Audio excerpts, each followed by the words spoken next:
So this is an exploit database. In cybersecurity, all software ends up having flaws. It's just the nature of technology. No system is perfect, and so in order to combat potential problems, exploit databases are put together. That way, problems with software is publicized, and everybody can know and look up any problems that there are. Exploit databases like this one, ExploitDB, also have lists of documents, which are called CVEs. This is one such one. This is about Envision Community 4.7.20 calendar/view.php SQL injection. So a CVE is short for Common Vulnerability and Exposure. As it says here, it's a list of publicly disclosed computer security flaws, and when they're referred to, they're usually referred to by their ID number. So that does beg the question, then what is the point of this title? Well, this title actually gives away most of the information on what this exploit is. So notably here, this is an SQL injection. So we can go to the OWASP website in order to see what an SQL injection is. And it's just an attack that consists of inserting or injecting an SQL query via the input data from the client to the application.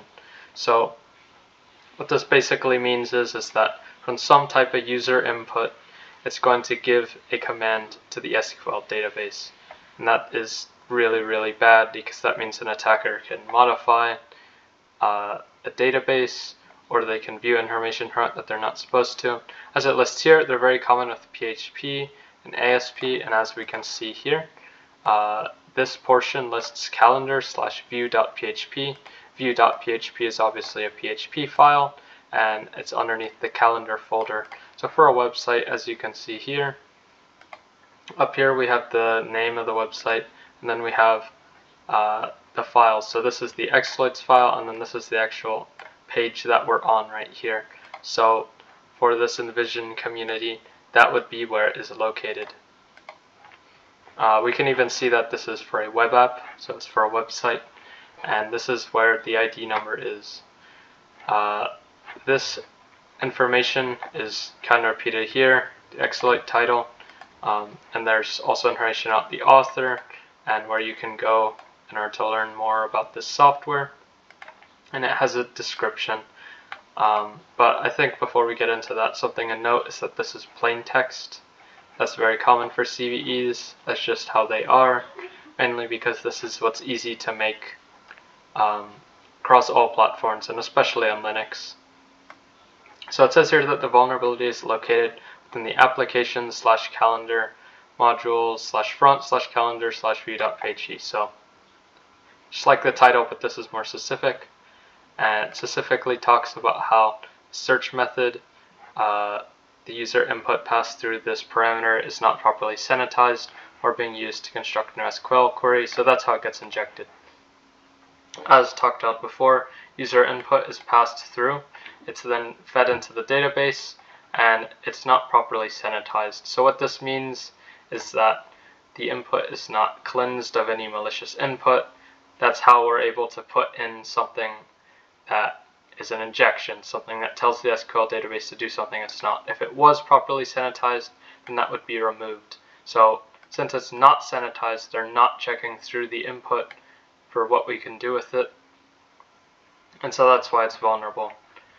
And then it explains that successful exploitation of this vulnerability requires the calendar application to be installed and this geolocation figure to be configured. So that's just what's required in order to reproduce this. And then here it has a note explaining the potential problems that this can cause. And it even has a proof of concept here. This person works with Carmine Security, which is why it's a link to there. And there actually is another page where you can find this. This is the exploit database post, document. So we're just going to stay here for now. And then, as with every CVE, it would be unethical if they just disclose this right away. So they have the timeline of when the vendor is notified, released a fix, and only once that fix is released do they tell people about this. And this is so that people can know to update this software. And then obviously there's the credits section and the original advisory, which this is that page that I mentioned, which this is another area where the CVE is talked about, although this is explained slightly differently because this is not a CVE document like this page is. So in the future, if you want to research a vulnerability, you can go to Xlate database. You'll want to go to these verified ones. These are the ones that have been verified, so these are accurate. And then you can go to these, and the title will give away most everything, including the version, where to find the file, and what type of vulnerability it is. Description will give more information. It's more specific, and also specific details for reproducing the vulnerability.